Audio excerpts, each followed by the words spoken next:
After 8 months in limbo, the government has today thrown flood-devastated communities in New South Wales a lifeline. But will it be enough to stop the heartbreak from happening again?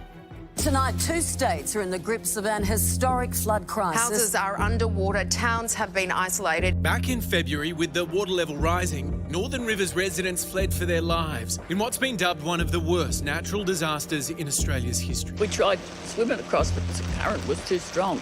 Hung onto a tree until those guys come. We are a traumatised community. A community forced to endure 4 floods in just 18 months and currently facing down the threat of another. Not really much government support on the ground assisting.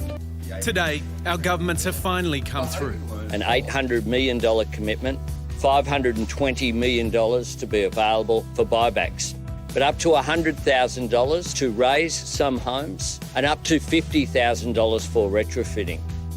The funding will be a joint effort between the federal and state governments, with up to 2,000 homeowners in the most flood-prone areas eligible to have their houses bought back at pre-flood prices. This is about protecting those homes who we know in a year would have a 1 in 5 chance of being affected by a flood. The Commonwealth and the state coming to an agreement like this is the biggest of agreement of its kind ever. It's been talked about for the last 8 months.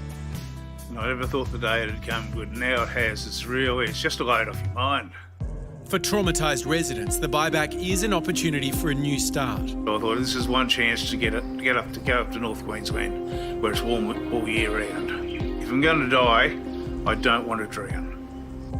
Going forward, the government's determined to avoid the mistakes of the past. We have agreement about planning to do better, to make sure that we're not building on floodplains, and I've asked the Premier to lead discussion at the National Cabinet about how we make sure that planning gets better right around our country.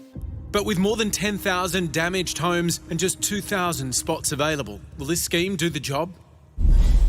Well, Lismore resident Crystal Linane is still living in temporary accommodation after the floods devastated her home, and she joins us now. Crystal, are you open to a possible buyback on your place?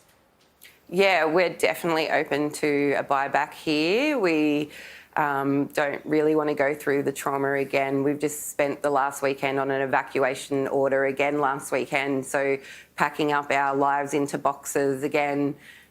We don't want to be doing this every time it rains, so we're definitely considering a buyback if we're eligible. We're concerned in East Lismore here that we might not be considered high risk enough, even though our property is just as damaged as everyone else's in Lismore and the Northern Rivers. Crystal, you've already spent $80,000 protecting your home from flooding. Did it work? No. Obviously not. We just raised our house a month before the floods, and we actually didn't raise it for flood purposes. It was more for renovating and to lift it up to have more space under the house and, maintenance of the house, because they're over 100 years old, these beautiful homes. We wanted to keep it for another 100 years.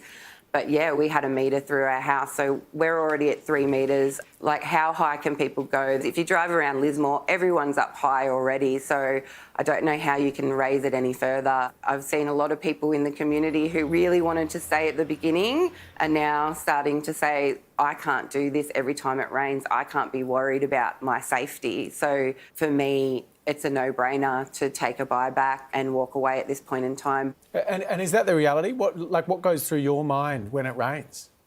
I can't sleep every night. It rains, I'm awake all night, and I think that's pretty much everybody in Lismore has PTSD at this point in time. So, rain is not our friend here, and we've had a lot of it this year, and I don't think it's going to be ending anytime soon. We're in the Northern Rivers. It rains a lot, but this has been crazy this year. So, Crystal, what do you do if the government decides that you aren't one of the homes that's part of the buyback scheme? Yeah, I guess we need to reassess what our options are, and that's the whole point, that we need the devil in the detail right now so we can start planning for our future and start making those decisions. There's been already lots of people who I know, like retirees, who went and got loans to try and fix their properties to get in quicker. So they've already spent money, and now there's these Build Back Resilient programs. There's a lot of people who have put in their own time and effort and money. 8 months later, we're getting these programs. We'll have to reconsider it once we know if we're eligible or not. But what I do like to say is that we've all been impacted the same, whether you're from, Woodburn or Corrocky or East Lismore or North Lismore.